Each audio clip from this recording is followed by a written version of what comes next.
subject matter experts, Dr. Kevin Zimba.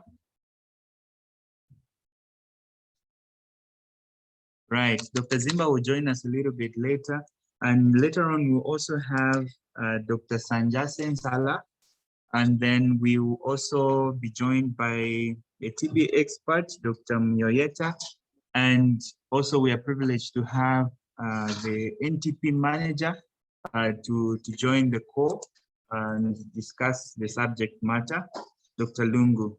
So in the interest of time, colleagues, the link has been shared in the chat box. You could start by registering your names and register your attendance. Today's session is looking at a very interesting topic, and this is a subject that we have been talking about in the recent past where TB diagnostics is concerned, and we'll be looking at point of care test modalities, which is LAMP. And to take us through today's didactic presentation is Dr. Lunga Mandla Ziko. I'll give him an opportunity to introduce himself and his role. And then after the didactic presentation, we're going to have an interesting case speaking to TB diagnostics coming all the way from Western Province. The team from Western Province take us through the case, and we'll have further discussions based on the questions on that case. So at this juncture, allow me to ask Dr. Ziko to introduce himself, and we will dive into the presentation thereafter. Good afternoon, ladies and gentlemen. My name is Lunga Mandla Ziko, as has mentioned. I work for CIDAS, the Center for Infectious Disease and Research in Zambia, and particularly I work as a chief of party under the USAID TB loan project, which is primarily a TB project funded by the United States Agency for International Development. So we'll have this discussion on the point of care tests for TB, and we'll focus primarily on the use of Urine Lamp for TB diagnostic. So the learning objectives for this presentation are first to describe the available testing modalities for TB, to describe the sensitivity and specificity of LAMP compared to Xpert MTB, and then lastly to describe the procedure for performing a urine lamp test and to interpret these results. So we'll get into the first core question. I'll ask Dr. Singini. Right, thank you so much. So the first core question says, whole genome sequencing is now the gold standard for TB diagnosis. Whole genome sequencing is now the gold standard for TB diagnosis. So is this true or false? I just ask IT to help me launch the poll. On this end, I'm struggling to do that. So colleagues, as the poll is being loaded, please think through the question and attempt. And just to mention that this is secret ballot. No one knows who has said what answer. We just use this to gauge the knowledge amongst the participants. Right, so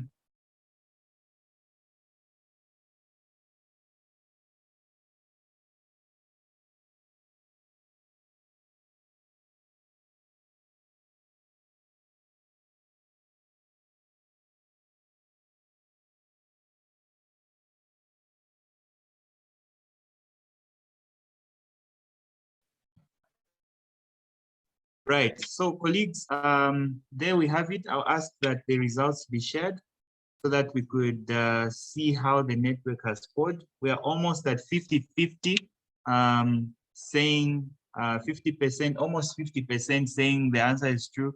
And we have slightly less saying false is the correct answer. So I'll hand over to Dr. Ziko to just take us through this particular concept.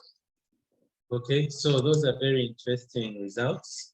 And as we get into the discussion, we will know what is the correct answer. So diagnosis of TB is what we're discussing now. And it's important for us to understand that whenever you have any presumptive TB patient or case, samples, either respiratory or other extrapulmonary samples, need to be subjected to laboratory investigation. So this could either be sputum, which is the primary respiratory specimen, but you could also use other specimens such as CSF in case you are thinking of tuberculosis meningitis. You can also use pleural fluid, acidic fluid, and even stool. So all these have different sensitivities, but these need to be subjected to laboratory investigations for us to make a diagnosis of tuberculosis. It's also important for us to know that TB diagnosis can either be bacteriological or it can be clinical. So there are certain instances where all the clinical all the laboratory investigations are negative, but you have a very high index of suspicion. And when you put your clinical assessment together with other supportive investigations, you can actually make a clinical diagnosis of tuberculosis. So it's not all the time that you need to have a bacteriological confirmation, although that is what is recommended. And in the event that you have a negative result and you still suspect TB, you can use radiology and your clinical evaluation to make that diagnosis. So amongst the recommended diagnostic modalities for TB, you have the Xpert, which most of us are very well aware of. So the Xpert, the TrueNut, and the TB lamp, or the TB loop-mediated isothermal amplification. These are tests that basically are based on molecular testing, and you use they use a platform where there is nucleic acid amplification. So going back to the Xpert, this is something that we know very well, and it is the primary testing modality that is recommended in our setting, and not only in our setting, but WHO recommends it as well as the initial testing modality for TB. This is because it has a very high sensitivity and specificity. It is easy to use. You get your results within a short period of time of about 2 hours. And it also has the advantage of identifying rifampicin-resistant strains. Getting to the fourth modality, which is smear microscope. We also know this very well, but this has quite a low sensitivity of between 40 to 50% and is user dependent. So it depends on a user's credibility as well as skills that they will be able to actually identify mycobacterium in a smear sample. And but they have a very high specificity, as high as 99%, close to 100%. So very low sensitivity, but very high specificity. The advantage of smear microscopy is that it can also be used for follow-up when you're monitoring patients that are on treatment. Lateral flow lamp or urine lamp is a test that we're going to discuss in much more detail. And this uses basically identifies the antigen or LAMP or lipoarabinomannan. So this is a primary component of the bacterial cell wall, which is identified in urine. So when you have a patient that has disseminated TB, they'll be able to have, and they have actively replicating or metabolically active microbacilli, you are able to identify these in the urine, and we'll discuss this in a bit more detail. Other tests such as line probe assay have the advantage of identifying resistance to both first line and second line drugs that we use for TB treatment. And it's also an easy to use test. It takes longer than what we have described up above there, about 2 weeks. That's the advantage of line probe assay being able to identify sensitivity to many more drugs compared to what you find with the Xpert MTB. And then the gold standard. So this is the gold standard, not whole genome sequencing, but solid or liquid culture. It still remains the gold standard for TB diagnosis with high sensitivity and specificity. And you are also able to identify resistance to the commonly used first line and second line drugs. The limitations that culture has is that it is quite expensive and it takes long, after about 6 weeks for you to make a diagnosis. Of course, sometimes you may get the results much earlier, but the duration is much longer simply because you have to let the bacteria grow in the liquid or the solid culture. And we know that Mycobacterium species are very slow growing organisms, and so they will not grow as fast as the other bacteria, where you'll be able to grow the bacteria within about. So these take much longer, and that's one of the limitations. And so even though it is a good standard, we do not routinely use for on the day-to-day basis, but this also has its own limitations. And lastly, whole genome sequencing is a method for TB diagnosis and the detection of drug resistance, genetic diversity, and transmission dynamics of Mycobacterium tuberculosis complex. So this is a very important tool in understanding the different dynamics of TB, the transmission patterns, and also we are able to check the susceptibility to many more drugs than what we do, what we are able to do with the routine modalities that we have. Then you can also use other supportive tests such as CRP, ESR. These are non-specific, but when you put that information you get from these supportive investigations with your clinical picture and other tests that you do, you'll be able to make a strong case for TB diagnosis. Other tests, you can also use TST or the tuberculin skin test, as well as interferon gamma release assay. So even when you use some of these tests, you need to also have in mind the geographical or the demographics of the client or the patient that you're dealing with. Because in a setting such as ours, where you have a high TB burden and a good number of us may actually have latent TB infection, you may have these tests being positive, and yet you do not have active TB infection. So getting into the discussion on the sensitivity and specificity for LAM versus Xpert, you see that the bottom line from this slide is that LAM sensitivity is way lower than what you get from the Xpert. It's actually about half. So 2%, that's the food sensitivity, and the sensitivity, which is good, 91%, versus Xpert food sensitivity of 8% versus 99% food specificity. But another important point is to understand that in different settings, you get different sensitivity and specificity.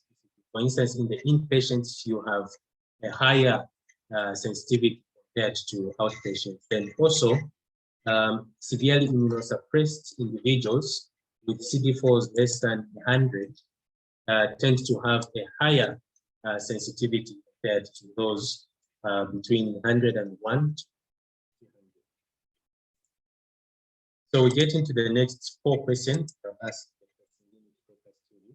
One important thing to note on this 4 is that you can select more than one answer. So you should have more than one. Right. Thank you so much, Dr. Zico, for that preamble on this discussion. I've seen a comment in the chat from Chimwemwe. I hope, Chimwemwe, now you can see the slides transitioning. Right. So the poll question says, which of the following statements are false Which of the following statements are false? So you can select more than one option if you so desire to. So if part A says, if LAM is positive, there is no need to do Xpert MTB RIF. B says, LAM can be used in HIV negative. C, if both LAM and Xpert are negative, then the individual has no TB. D, LAM can be positive even when the client has no TB. And E says all of the above. So dear network, I invite you to take part in this poll and select as many options as you feel are correct. And then it will help us understand what to focus on the discussion.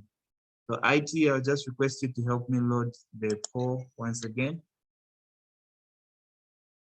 Right, so currently I can see that the polling is weighted towards one of the options, but then we can see that there's a number of people have given at least a thought on part A, B, C, D, and E. Right, so I'll just give it a few more seconds for the poll to run and allow a few more people to participate. And remember that this is a secret ballot. None of us, including the didactic presenter, can see what option you chose. So we encourage you all to participate in the poll.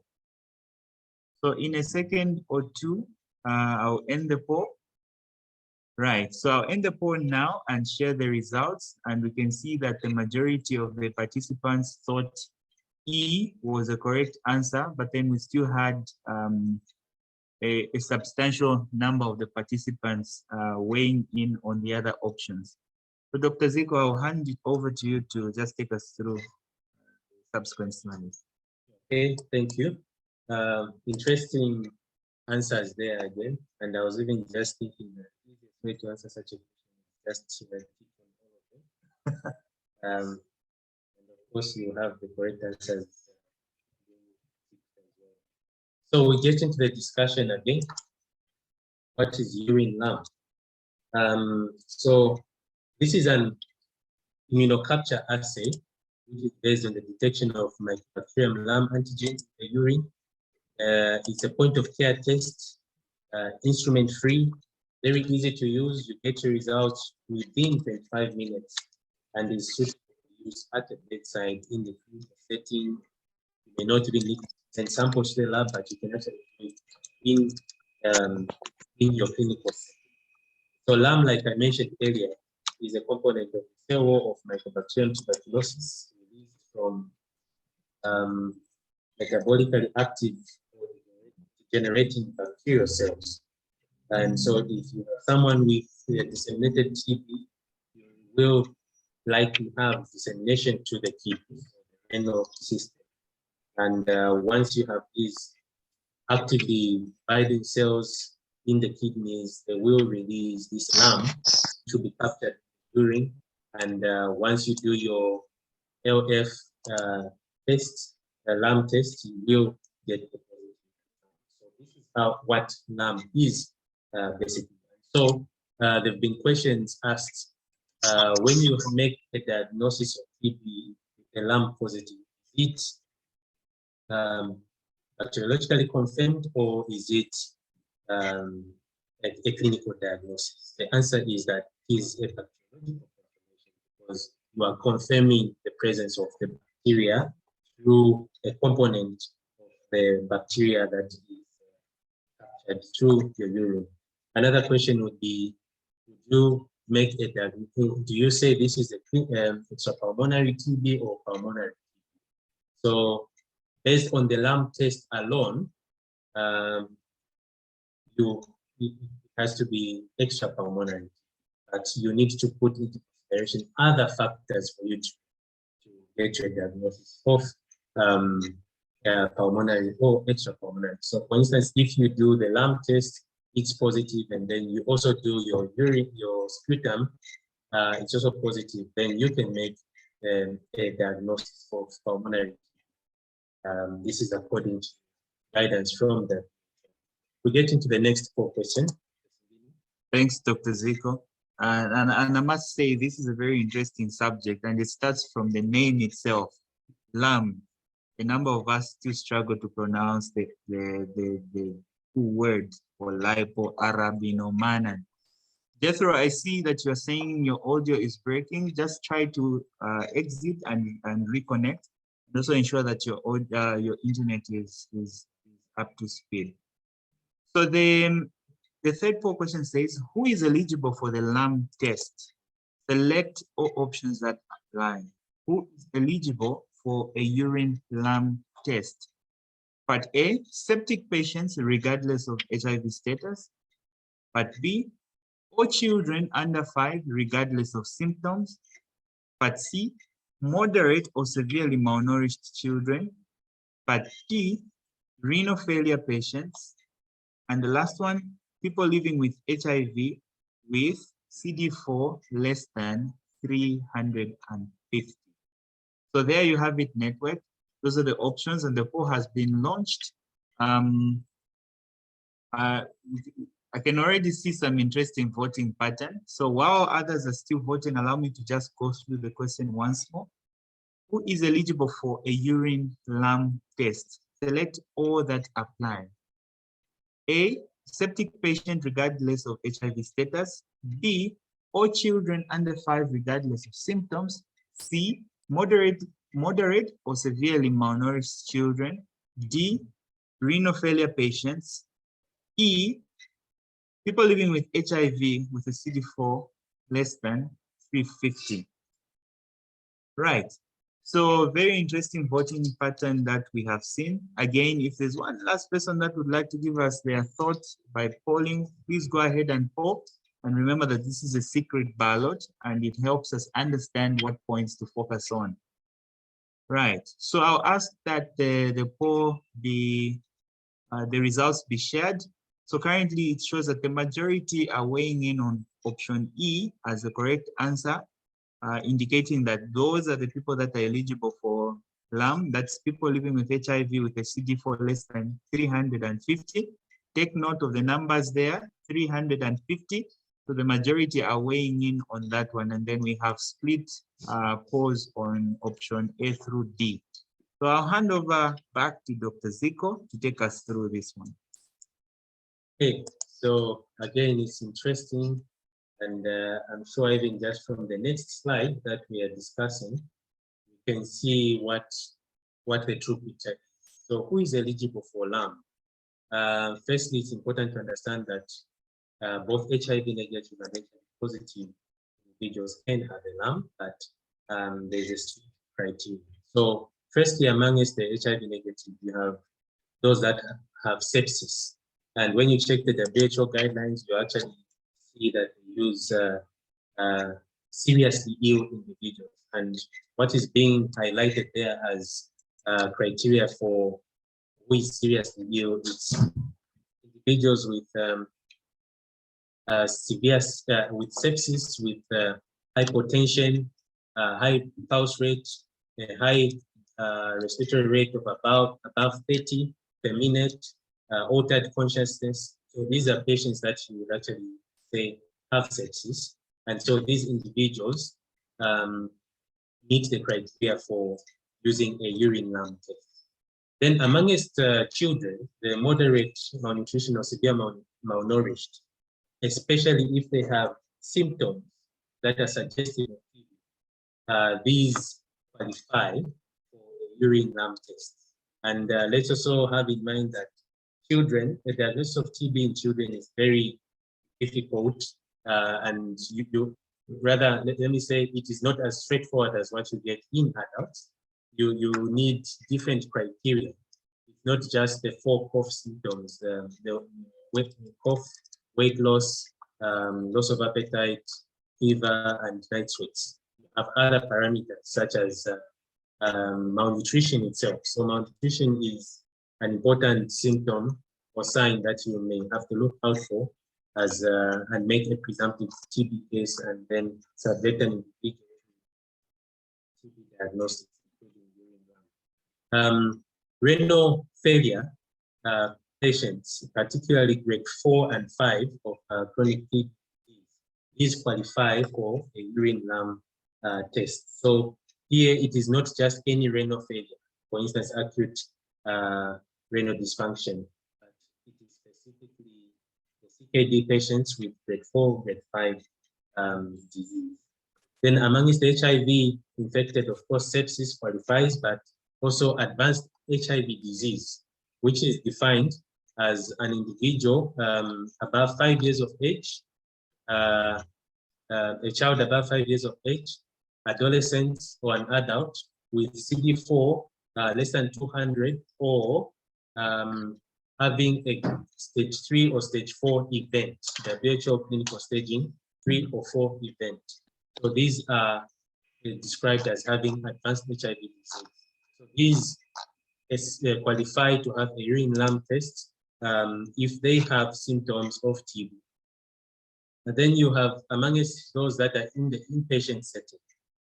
If they have a CD4 less than 200 in the inpatient setting, then they also qualify. If it's in the outpatient setting, they need to have CD4 less than 100 for you to subject them. So it's important to note that for children, we only use if they are presumptive TB patients. So based on symptoms, malnutrition, like I mentioned, and you do not use urine lamp for follow-up. So this is primarily for diagnosis. So if you make a diagnosis of TB using a urine lamp and the sputum is negative, at follow-up, you do not use the urine lamp. You still attempt to collect samples from other, such as stool or the sputum to make a follow-up. Now, getting to describe the urine lamp test requirements. Firstly, you have the specimen requirements. You need to have a sterile urine sample. This sample has to be stored at 2 to 8 degrees for up to 72 hours. But if it's stored at room temperature, it has to be stored for maximum 8 hours. And you only need a small sample of about 2 to 5 mL. When we say sterile sample, it has to be directly from the urethra. It should not be contaminated. Should not be collected during bag that has been stored for a long period of time, because you may have contamination with other bacteria, either fecal bacteria or bacteria from the environment that can actually proliferate within that urine bag, and they can actually end up giving false positive result, because tests from contamination with other bacteria, such as mycobacterial species, which are actually not even pathogenic to an individual, even was a positive, a false positive test. So amongst the kit requirements, the lateral flow test cards must be stored between 2 to 30 degrees Celsius until expiration date. Then if you have the devices or the cards becoming wet or damaged, then you cannot use them.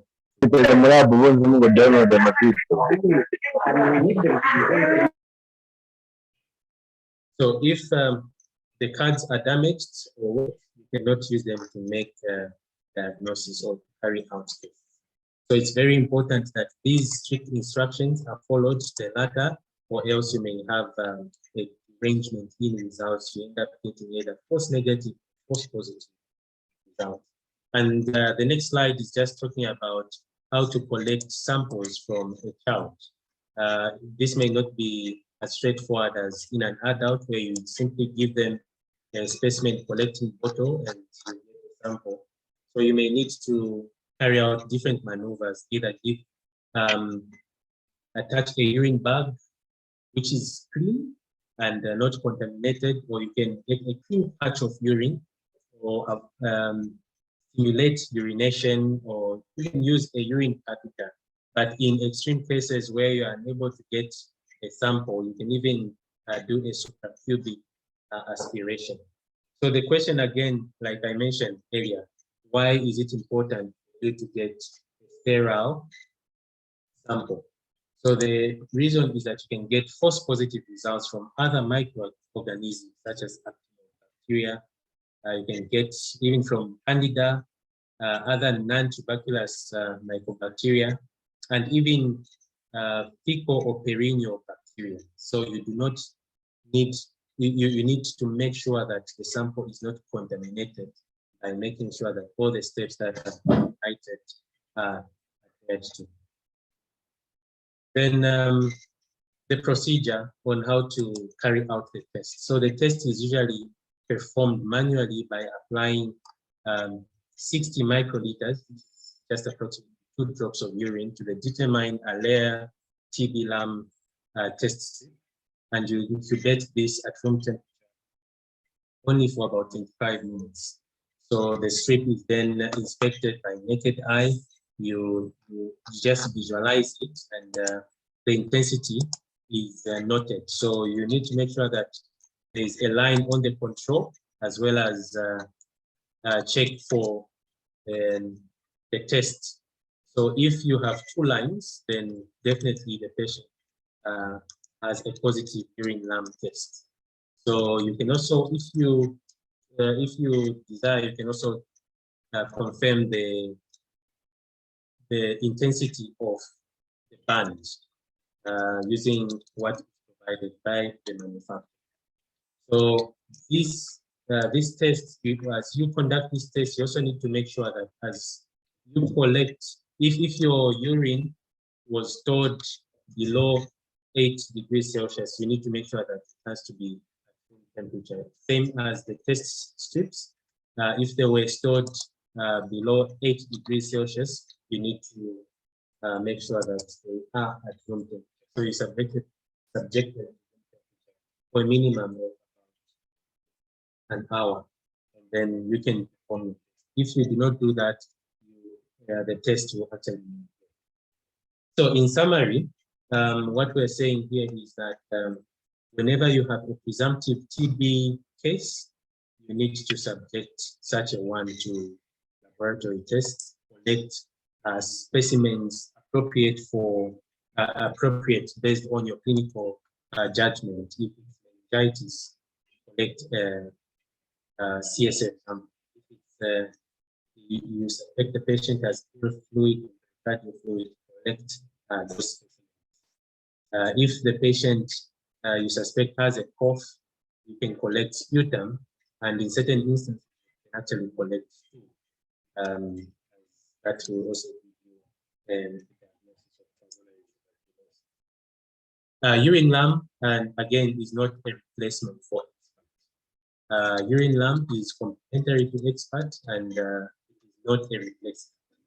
So even when you have a urine lamp positive, you still have to subject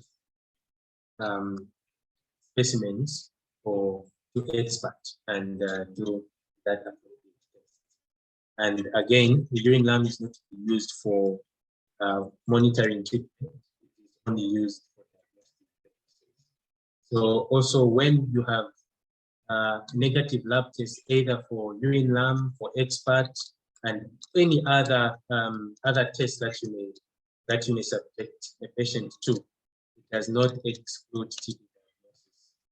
And so even in the presence of negative lab tests, whether Xpert lamp, culture, LPA, and so on, you can still make a diagnosis of TB based on clinical judgment. Then lastly, eligibility for the procedures. So you need to make sure that the procedures that have been prescribed are followed to the letter, and also make sure that eligibility criteria for conducting the test is followed, or else you may irrationally use these tests and also have unnecessarily negative or even positive results. So it's important that we follow these. So this is the end of the presentation, and the next slide just highlights some of the references that we use to make this presentation. And in case you need to get in touch for any clarifications, you can get through to me through that email address that has been highlighted. So I'll hand over back to Dr. Sini for the false, we can repeat the false. Thank you so much, Dr. Zeko, and taking us through that the discussion on LAMP as you have done it in a very concise way. I've noticed that there are some questions that have been posted in the chat box, and we will have those discussed in a moment. So, but in the next few seconds, allow me to just take us through the 4 questions. The first 4 question was, whole genome sequencing is now the gold standard for TB diagnosis. Is the answer true or false? So this is a single option single answer question. So I invite the network to give us their opinions on this one. Whole genome sequencing is now the gold standard for TB diagnosis. Right, so just a few seconds to go. We'll quickly skim through these ones. I can see that the majority are weighted towards option 2, which is false. Dr. Zeko, would you like to speak to that? Okay, I was expecting an overwhelming response to the last option. So I think I made it explicit on one of the slides where I mentioned that the gold standard is culture. So culture is the gold standard, even though whole genome sequencing is an advanced way of doing things, culture still remains. Right, thank you so much. So culture is the gold standard for TB diagnosis. The next one is, which of the following statements are false? A, if LAM is positive, there is no need to do Xpert MTB RIF. B, LAM can be used in HIV negative individuals. C, if both LAM and Xpert are negative, then the individual has no TB. D, LAM can be positive even when the client has no TB. And E, all of the above. So network, again, I'll just allow a few seconds to have people report. You can select more than one option on this one. Right, so I will end the poll now and allow Dr. Zeko to comment on the results. So majority over 50, the poll is quite interesting. It's fluctuating quite rapidly, but we can see that a number are weighted towards option E, but of course, this is a multiple option answer.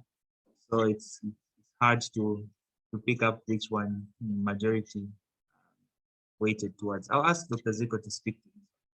Okay, I've seen there are also a good number who are weighted towards the first option. If LAM is positive, there is no need to do Xpert. So that statement is false. So those who picked this one are actually correct. So even if LAM is positive, remember we said LAM should not be used to replace Xpert.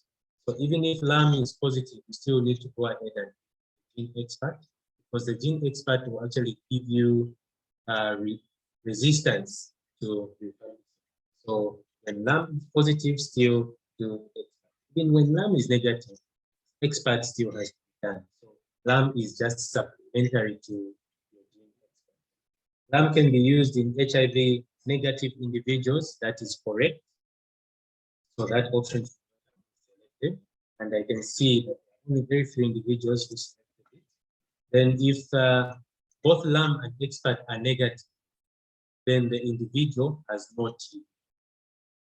If both LAM and Xpert are negative, the individual has no TB. So this is a false statement. Remember when we talked about sensitivity and specificity for both, it's actually possible to have a LAM negative, Xpert negative, and one of the concluding statements in the patient was that a negative laboratory test does not exclude TB. So you can have negative tests but still have TB based on your clinical, radiological, and supportive investigation. So those who selected that one were actually correct because it is a false statement. Then LAM can be positive even when the client has no TB. That is correct. That's a correct statement. So LAM can be positive even when the client has no TB, especially if the sample is contaminated by other organisms such as other non-tuberculous species and other bacteria such as bacillus. And the last one, all of the above. So that becomes the false statement because not all the above are false. So that's a false. You can go to the last. Thanks, Doc. And the last one was, who is eligible for urine lamp test? So select all that apply. Who is eligible for urine lamp test? A, septic patients regardless of HIV status. B, all children under 5 regardless of symptoms. C, moderately or severely malnourished children. D, renal failure patients. E, people living with HIV with a CD4 less than 350. All right, so report again, just select based on your understanding of the didactic presentation, select all those that apply, but who is eligible for a urine lamp test. Right. In the interest of time, I'll ask that the results be shared. We can see that the majority are weighted towards option A, but of course, this being a multiple answer question, we have majority weighted towards option A. Then we have the second highest were weighted towards section C, or rather option C, which is moderate to severely malnourished children. And then the rest was split between option E and D, with the least going for part B. Dr. Zico? So the first option is definitely correct. Septic patients, regardless of HIV status. I won't spend much time there. I think everyone is in agreement. But the second, all children under 5, regardless of symptoms, is not correct. So it is not all under 5s. Remember, when you say all children, also saying the HIV negative. So that is not correct. You need to follow the criteria strictly. If it's a PL HIV, check for symptoms, and then they qualify for a urine lamp. Same as the under 5 who are non-HIV infected. If they have, for instance, severe malnutrition and there are other symptoms, then they qualify for a urine lamp test. So that also makes C not entirely correct. Because you need to match these with other clinical evaluation for you to say that this should undergo this test. Renal failure patients is not correct because that is a broad category of patients. What we said was chronic kidney disease patients, stage 4 and stage 5. Then PL HIV is also not correct, less than 350 CD4, but it's those who have CD4 than 200. Thank you so much, Doc. Thank you so much, Dr. Zico, for taking us through this didactic presentation. In a moment, I'll invite the team from Western Province, particularly Yeta District Hospital in Sesheke, to prepare their case for presentation. But before they actually start sharing their presentation, allow me to just go through some of the questions that have been asked in the chat. And if there's anyone who would like to make a question, to ask a question rather, you could do so by raising your hand and I'll give you an opportunity to speak. So we have one question that came through from Dr. Charles Lushinga, who asked, why can't we use urine lamp as a follow-up test? And then an added question came through asking, what follow-up test should be done at 2 months in a patient that was diagnosed with TB using lamp? So I'll ask one of the subject matter experts on the call, Dr. Sanjase, to speak to that. And I also want to acknowledge Dr. Zimba, who has joined us on the call, our subject matter expert, as well as Dr. Mioyeta. Dr. Sanjase. Thank you so much, Dr. Singini, and good afternoon, everyone. So if I got the question clearly, it says, why don't we use LAM as a follow-up test? So I think it goes back to what Dr. Zico has been presenting to us. First, we need to understand what exactly is LAM. Is it the TB bacteria itself, or it's a component of the TB bacteria? So from Dr. Zico's presentation, we can tell that it's actually just a metabolite of the TB bacteria, which is shed off when somebody has active TB. Now, why do we do follow-ups for TB disease? So one of the reasons that we do TB follow-up is actually to establish the infectivity of this person. Are they still passing on the bacilli from themselves to people around them? And that is why we usually, or the gold standard is actually to do your sputum AFP. So with the LAMP, the other reason why we do not use it for follow-up is because we do not know how long it actually takes to clear it from the system. A lot of studies are still being done for us to understand how long does this LAMP stay in somebody's body before it's completely cleared out of the system. One of the studies has actually shown, I'll share the link in the chat, that at about 2 months of treatment, only about 16% of it is cleared. So still, it's still undergoing a lot of studies to establish how long does this LAMP actually take to clear out of the system. So I think those are some of the reasons why we do not use LAMP for follow-up. Thank you so much, Dr. Sanjasa, for a very comprehensive answer. And I think there was a follow-up question which was saying what follow-up test should be done at 2 months when you're treating someone who was diagnosed with TB using LAMP. If you're not using LAMP as a follow-up, would you like to speak to that as well? Okay, so I think Dr. Zico actually mentioned that even when you get a LAMP positive test, you must endeavor to do a sputum Xpert.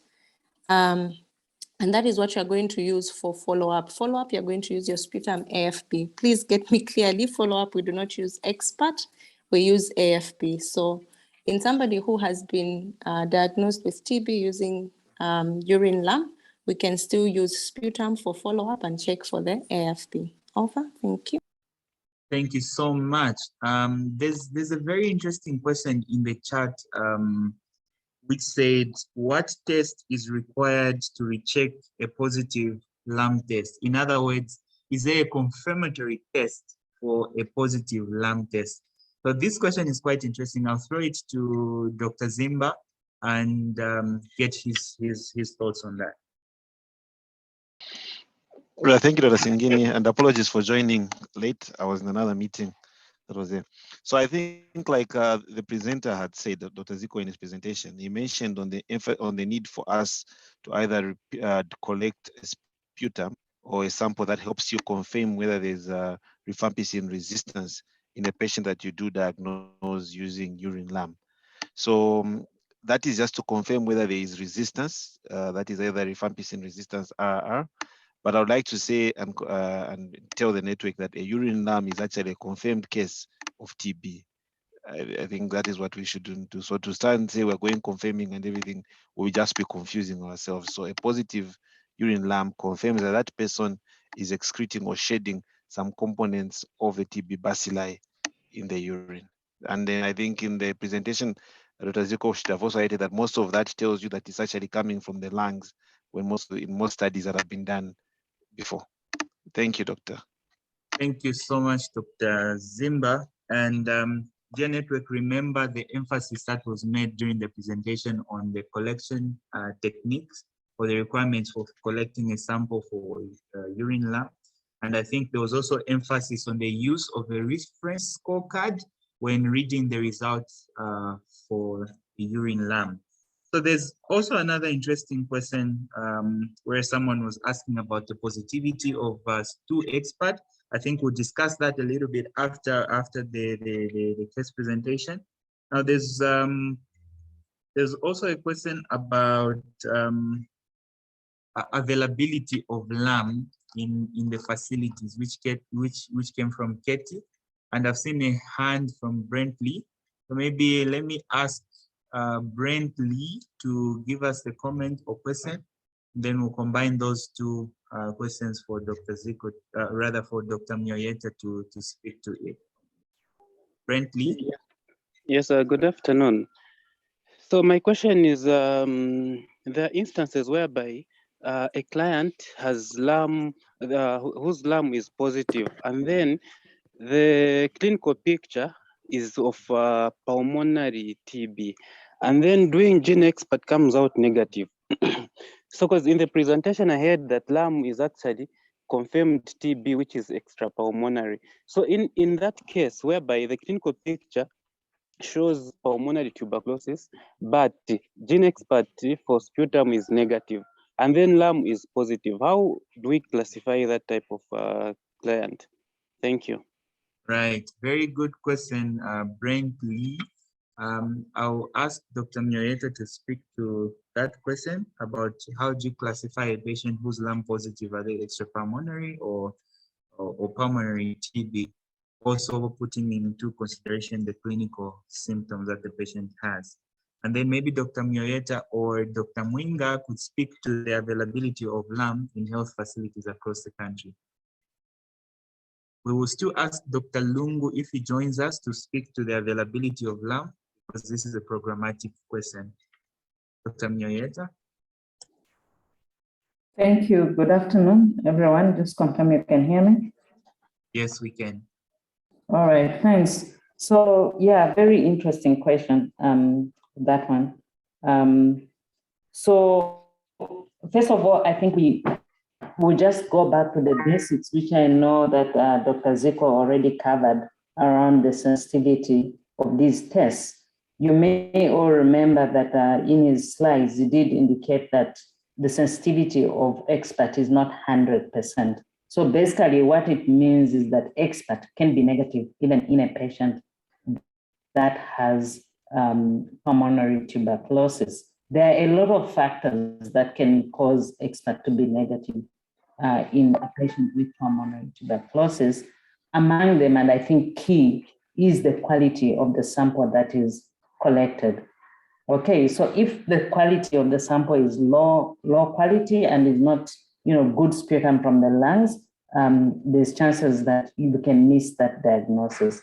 Apart from that as well is the bacterial load. How severe is the disease that the patient has? So I think if we are clear on that, and I'm hoping everybody has understood how we can get a negative Xpert result. Now the question is, but how come LAM is positive? Yes, it is possible to have a positive LAM test confirming pulmonary TB, because I think we learned today that LAM is a component of the cell of the bacilli, the tuberculosis bacilli, which is excreted in urine. So yes, LAM is not only, does not signify that a person has extrapulmonary tuberculosis. Even in patients with pulmonary TB, we can get a LAM positive test, because remember that as long as the person has Mycobacterium tuberculosis and they are producing the LAM, which is a byproduct, as the cell is degrading, depending on the load, this byproduct can be excreted in the urine and therefore would be positive even when Xpert is negative. In such a patient, and I'll be interested to hear what the rest of the constituency says, my opinion that in the patient that has been described, who's got clear signs and symptoms of pulmonary tuberculosis, I would imagine that maybe even a chest X-ray was done on this patient and the LAM is positive. I would classify that patient as a pulmonary tuberculosis patient, but I'll be interested to hear what others think. Thank you. Right, thank you so much for that response, Dr. Mioyeta. And therefore, a question to the network, anyone that might have an answer to this one, just to build up on Dr. Mioyeta's comment. If the patient that Ben Lee had asked had features of pulmonary TB on chest radiograph and the LAM was positive, and then you also suspect that there's evidence of extrapulmonary TB in this patient, how then would you classify this patient? Pulmonary or extrapulmonary TB? So you could give us your answers in the chat box. You may not need to unmute and give us your answer. So right, at this point, I will ask the team from Yeta District Hospital. I must say Yeta is doing very well in terms of echo presentations. Well done to you, Team Yeta. I'll ask Francis Ndalama to go ahead and share your case to the network, take us through the case, and then we'll have a continuation of the discussion on this important subject. Francis, are you ready to take us on? Good afternoon. Yes, I'm ready to take you through the presentation. I'm Great. kindly asking if you can help to share it from that side. Not a problem. Just give me a second All right. to have it shared. Thank you. Right. So while the screen is being shared, Dr. Zico, any comments regarding the discussions that have happened so far or something you'd like to highlight?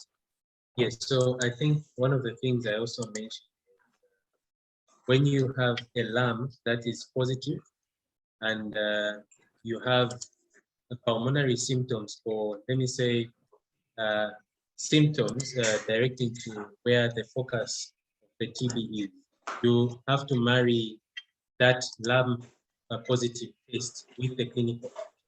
So if the patient has evidence of pulmonary infection, you will classify that that patient has. So pulmonary TB does not necessarily mean the patient has a positive sputum test. If the patient has no laboratory confirmation but has pulmonary features, then you classify that plant as pulmonary. So that speaks to, I think, the discussion that I was also saying, which is basically what I'm also. But if you have a patient who has pulmonary symptoms and extrapulmonary symptoms, for the purpose of can I say epidemiology, you classify that patient as pulmonary because that has implications on the spread of the TB. But for the clinical setting, the way you're going to manage that patient, if it's say TB meningitis, you will classify that as extrapulmonary because the management is different. So depending on what the focus is, if it's a clinical setting, for the purpose of treatment, therapeutics, you will have to classify based on what you find. For instance, if it's extrapulmonary and you need to add a bit more in the treatment. Thank you so much, Dr. Zico. So let's take this a notch higher and have a case coming from Western Province, and we are going to build up on this discussion on LAM as we look through this. Francis, over to you. Good afternoon once more. My name is Ndarama Francis. I'm a clinical officer, general by profession, from Yeta District Hospital, Sesheke, Western Province. This is our case here, which is Mr. Case of PM, a male 47 of Savero compound, Sesheke District, presented to Yeta District Hospital on 30 March 2022 with the following complaints: fever, backache, night sweats, loss of appetite, had lost weight, no history of cough. On medical history is a non-positive on ART since 2011 with a history of interrupted in treatment between 2014 and 2022 March. This client was initiated from Lusaka Chifundo Clinic. The reason for interruption, it was due to side infect. There is no history of diabetes, hypertension, or epilepsy. On social economic history, is married with 2 children, no history of smoking or alcohol intake. Under physical examination, the general condition, the patient was still looking with pallor, no cyanosis, edema, jaundice. On physical appearance, patient was wasted, chest was clear, the CVS, the S1, S2, head with tachycardia, the pulse was at 140 beats per minute, respiratory rate 34, BP of 67/57, temperature was at 35.7, weight 57 kg. This is only 1st April 2022. Urine Lamp was done and it was detected. The client was put on ATT the following day. And then on the 20th, while the client was still in the ward, the HB was at 9.1.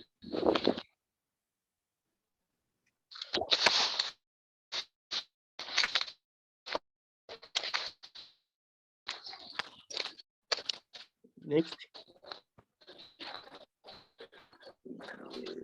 Okay, these are our questions. What other TB diagnostic tests are available in absence of urine lamp? I need the Sorry? yes. Please carry on. There was an unmuted participant. Please carry on. The second question, how best can we do? I'm sorry for that, I received a call. I'm using a phone. Okay. Our second question is, how best can we do the contact tracing since our client is from Lusaka?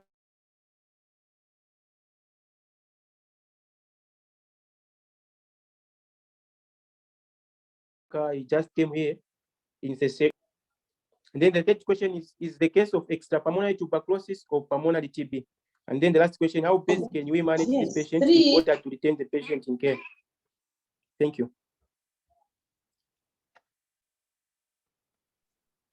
Right. Thank you so much, Team Sesheke, for this interesting question, or rather presentation or case on LAM. So at this point, I'll just ask any people from the network that may have a question for the team at YETA to raise their hands and ask, clarify. Yes, Nathan, please go ahead and unmute. Give us your question or comment. Thank you very much, Dr. Singini. Good afternoon, network. So I just want to seek some clarity over the case presented by Yeta. So my first question is, I wanted to appreciate the timing of treatment interruption, because we look at someone that started treatment in 2011, and then he only to almost or be diagnosed with a TB. Currently, this is 2022, and if I follow the case very well, it was because of it's clear that it may be because of treatment interruption. So I wanted to just appreciate, as in for how long was the treatment interruption? And then if I heard very well, it also came out that it was because of the side effects. That's why there was treatment interruption. So I also wanted to appreciate, did the team also find out if at all there were no other treatment options? Or is it that the patient completely stopped, or the whole treatment program was interrupted? And so those basically are my questions for now. Thank you. Thank you so much, Nathan, for that question. So the question to you, Timieta, I think it was quite clear. There's also another hand from Lukulu DHO. Please go ahead and unmute, ask a question or submit your contribution. Thank you very much, Dr. Singini. I really appreciate for the presentation from Sesheke district. I've got two questions for them. The first question, I would like to know in which regimen was this patient on, since he was a non-ARVD patient on treatment. So I would want to know which regimen was the patient on. My second question, I would like us to find out, did they made any follow-ups when this patient came to Sesheke from Lusaka, or is that the patient is there to stay or still going back to Lusaka? I submit. Thank you so much, Lukulu DHO, for those two questions. Before I ask Timieta to respond to them, is there one other that would like to seek clarity or ask a question to the team? Right, so Francis and the YETA team, you could take us through the questions. The first one was the duration of the treatment interruption in this patient. The next one was on what regimen antiretroviral therapy was this patient on. And the last one was on the follow-ups on this particular patient. Was it done with the referring facility from Lusaka, and also finding out if this patient is going to be in Sesheke for the entire duration of the treatment? Right, Francis? Thank you very much. For the first question, yes, we had to ask the client. According to the client, he said the treatment, he complained to the Chifundo clinic that he was experiencing the headache, severe headache and the dizziness, meaning the client was on TLE, but nothing was done. So instead of him taking the medication, what he used to do is he would just go to the facility, he collects the medications and pack it at home. So from 2011 up to 2014 up to 2020, the client wasn't taking any medication, according to him. So he just came here in Sesheke, that was in March. He's here for a business because he's a mechanic. So he's working now here in Sesheke. So for the follow-up with Chifundo Clinic, yes, it was met, and then they said to say the client had lost, it was reported that side to be lost to follow client. So in short, he had even stopped going that side. That's why we even got the other details like the ART number and other things which we used here to restart the client on treatment. Thank you. Right. Thank you so much for that response. I may have missed it. Did you speak to the duration of treatment interruption? Yes, it was from 2014 to 2022 March. He wasn't taking any medication. Right. All right. Thank you so much. So I can see there was a hand from Chimwemwe Kelvin. Kelvin, would you like to ask your question or add a contribution before we start getting to the questions that came from Yeta? Kelvin? No, I think, yeah. Good afternoon. Good afternoon. Good afternoon. Yes, Kelvin from Rufunsa DHO, that is under Lusaka province. And since they mentioned of Chifundo, I got interested because we have Chifundo in Rufunsa district. So I wanted to understand whether it is the Chifundo under Rufunsa district or is the Chifundo in Lusaka, because there is also another Chifundo in Lusaka. Yeah, but if it is Chifundo under Rufunsa, usually we have a lot of passerbys there, people just passing through and pick medication. Maybe that could have been a type of a patient, and especially that it has been alluded to that this was reported as a loss to follow-up. I like on the follow-up that was done in making sure that they traced the person. I think those communications were adequate enough, and I think for me that is good that we were able to trace where this client came from. Thank you. Yes, it was Chifundo. It's Chifundo under Lusaka district, sir. Okay.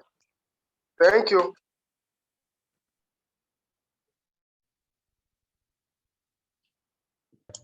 Thank you so much, Francis, and also Kelvin for the comments shared. Colleagues, just a quick question that's come through the chat. Ask from Judith Inambao, who's asking, what measures have we put in place so that the patient does not stop treatment again due to the ATT side effects? That's a very good question. And also a question from my end to Team Yeta, for purposes of learning, when we look at the vital signs, they seem to be quite abnormal. What was being done to help this patient with unstable vitals? Thanks. Team Yeta?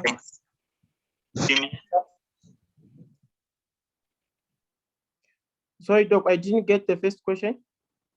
Oh, the first question was, what is being done to prevent this patient from interrupting treatment? Okay, for what we've done, we've assigned a counselor. Is the one who is going to make sure that our client is able to take the medication. But from the look of the things, from the time we started him on ART as well as the ATT, he's been complying to treatment. There's no any complaint so far. And there's someone who goes there on a daily basis to make sure that the medications are being given. Right. Thank you so much. I think earlier on we spoke about this patient having very, very unstable vitals. We could see a heart rate which is well above normal at 140. The respiratory rate was also quite high at 34, and the blood pressure which was substantially low with a low temperature. That says a lot about what the patient was going through at the time the examination was done. So this is just to emphasize that as we see these patients in our various centers, let's not neglect to look at the vital signs, because that's what is the first indicator of someone who's at high risk of dying immediately. So thank you so much. I'll also ask Dr. Zico to give a comment, and then we go to the questions from Yeta. Okay, I like that Yeta identified this client as being HIV positive. There was no CD4 count that was reported, but based on the physical examination and the clinical evaluation, they were able to tell that this client was actually eligible for a urine lamp. When you look at the pulse, respiratory rate, the BP, this patient actually qualifies for a urine lamp. So absence of CD4 count does not make someone ineligible for a urine lamp. You can use other parameters as has been done by Yeta. So kudos to you, Yeta, and the team. Thank you so much. So I'll ask that we just share the slide with a question and then have those discussed. So quite some interesting questions that have come through. What other diagnostic tests are available in the absence of urine lamp? I think this is a very important question, especially considering that Yeta is in a relatively remote part of the country. So I'll ask Dr. Zimba to speak to this question. And then later on, Dr. Sanjase will speak to question number 2 on how best contact tracing can be done in view of this patient who has moved from one town to another. Maybe we could start with those. Dr. Zimba? All right. So thank you, Dr. Singini. So, and thank you, Team Yeta, for this question. I think even during our mock presentation, I actually said this is a very good case, and you can see from the discussion that we've gone through that we can actually discuss various ends of HIV management when managing this patient. But let us try and stick to the topic of the day, which is how can we make a diagnosis of TB in this patient in the absence of urine lamp. So basically, we're saying we have other methods of making a diagnosis of TB, like using of stool. We can use stool for Xpert even in this an adult patient who's unconscious. So we have methods of couriering samples. So the stool sample can be couriered to a facility where a Xpert is done, and the result is sent forward. Then we also have, if we're unable to do a stool and we have access of it, an ANG tube, our patient is unconscious, we can put a gastric lavage and then get a specimen sample from the gastric aspirate that is there. That is particular to this patient, looking at how ill this patient was. So I don't know whether this patient would not be able to cough, would not be able for us to do a sputum induction because the patient is quite ill. I know I'll be going on maybe to the next one. I'd like to just make a quick comment to the vitals that you had mentioned, Dr. Singini, in this patient. If you looked at this patient's BP, it tells you that this patient could have a TB of the adrenal gland because of the BP that is quite low. So I think it will be answered as we answer in the next the question that is on question 3. So that's my comment. So there's 2 that can be done on the gastric lavage to help us confirm a diagnosis of TB in this person that's collecting specimen, and we send them for various tests, even culture and Xpert. Over to you, Dr. Singini. Thank you so much, and I'm glad you brought up the issue of adrenal insufficiency in this patient. Thank you so much, Dr. Zimba. Dr. Sanjase, contact tracing, strategies that can be employed, having in mind this is someone who moved from Lusaka and went to Sesheke. Any thoughts from your experience? Thank you so much, Dr. Singini and Team Yeta. So when we talk about contact tracing, in as much as this patient is from Lusaka, we can start with what we know. They're a business person that moved to Sesheke, is it? For business, but they were staying somewhere. So we can start with the basics. Where were they staying? Who were they with? So we can do contact tracing to those people that they lived with or they were around during the period that we actually made this diagnosis. And then, of course, they're coming from Lusaka. So again, meaning that in Lusaka, we do have some contacts of this patient. So that becomes a bit difficult, but I know that the National TB Program, with support from partners like TB Loan, is working on a national directory, which will make contact tracing across districts even easier. But I think we can use even the provincial TB program officer to actually help, get us in touch with where this patient is coming from.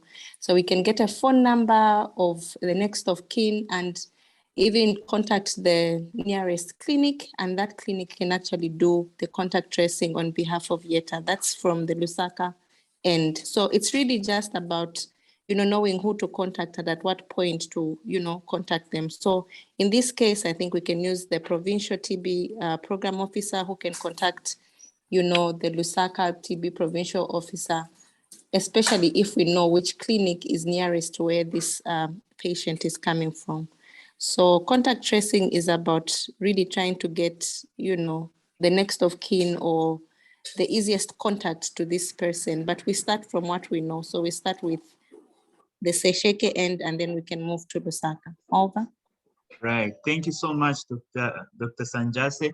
And it's actually quite good that Team Yeta had made efforts to contact the facility where this patient was coming from. So we know that Chifundo, we just need to be sure if it's Chifundo in Rufunza or Chifundo in Lusaka, but either way, we have contact with that facility. We could start from there and work with the community health workers as well as the TB focal point persons at that facility to help with contact tracing on the Lusaka end.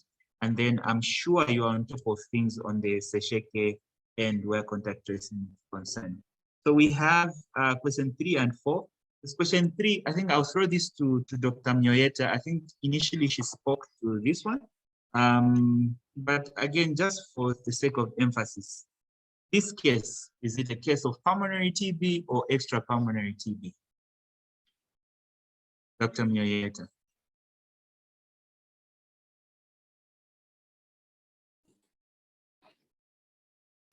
Good afternoon once more.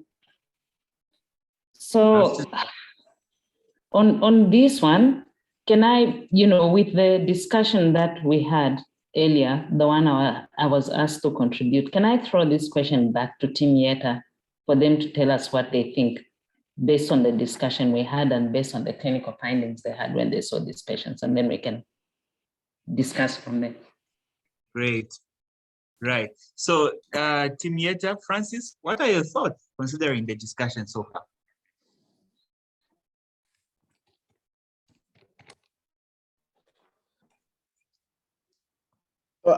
Sorry, I missed the discussion, but according to what the other doctor explained on I heard him saying that it could be the TB of adrenaline because the BP itself, it's telling that this patient is something wrong. So for me, I still think this could be extrapulmonary tuberculosis. I don't know how others are thinking. Right. Thank you for that response. I think now I can jump back to Dr. Myoyeta to just re-echo the earlier conversation. Yes. So thanks. So looking at the presentation of this patient, I would also think that it's most likely extrapulmonary tuberculosis. There was no comment on whether a chest X-ray was done and what was seen, but here it's reported that the chest was clear. So suggesting that there were no pulmonary findings. So this patient, and considering how ill the patient was and the other issue that Dr. Zimba brought up, I would say this was likely a case of extrapulmonary tuberculosis.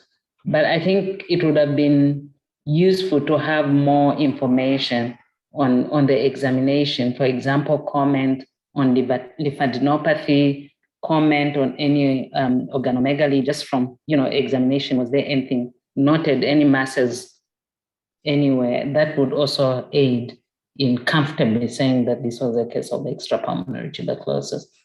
So really just emphasizing the importance of proper examination when we have these patients with us. Thank you. Thank you so much, Dr. Mnyoyeta. And if Yeta had access to a chest X-ray for this particular patient, it would have been very, very helpful in reaching that conclusion. I will ask Dr. Zico to take us through the management, how best this patient could be managed. And after that, we'll also invite him to wrap up his presentation on the subject of the day. And by 4 p.m., we will wrap up this session. Dr. Zico? Thank you, Dr. Singini. So this patient had a number of issues that need to be highlighted and to be sorted out.